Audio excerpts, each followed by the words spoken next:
Let's stick with Amazon. So Amazon made an announcement yesterday, and you can also read this on my Forbes article.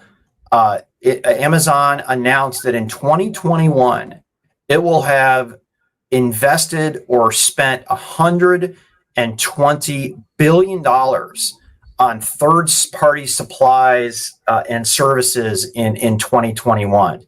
And it's funny. This is right on the heels of saying the PPI saying that Amazon is the largest investor in America in terms of any type of investment. That's capex, and that's even hiring people. And I think this is important. Amazon deservedly gets some heat in a lot of things, but I think most of the press takes a glass half empty approach to the company.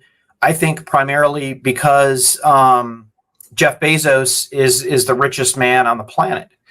And it's so powerful. And listen, I don't want anybody to confuse that with, I do think that the third party independent press should always be keeping people accountable.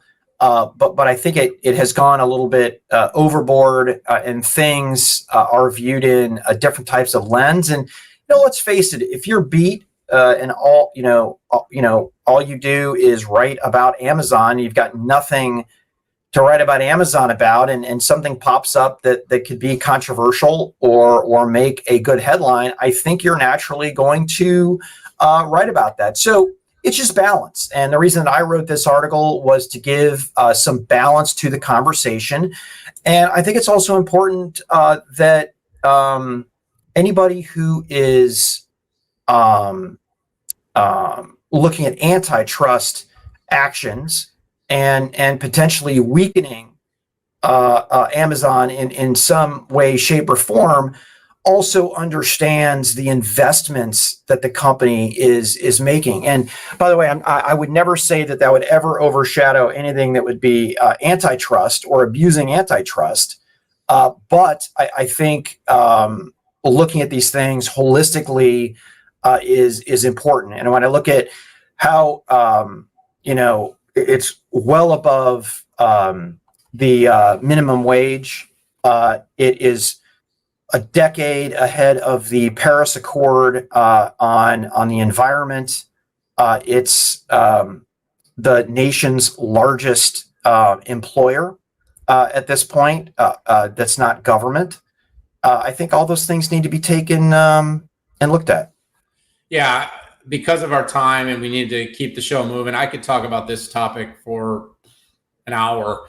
150 billion invest in the U.S. in small and mid-sized companies.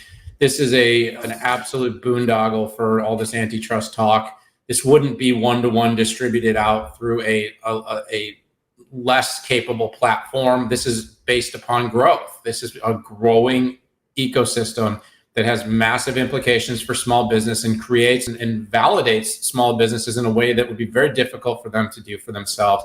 When it comes to antitrust, breaking up these companies, I've written a piece, I wrote a headline in MarketWatch that said specifically, treat Amazon differently when you talk about big tech regulation, because it's a different thing than an app store. It's a different thing. It just is, and it needs to be looked at. These things sometimes don't want to be considered, but they should be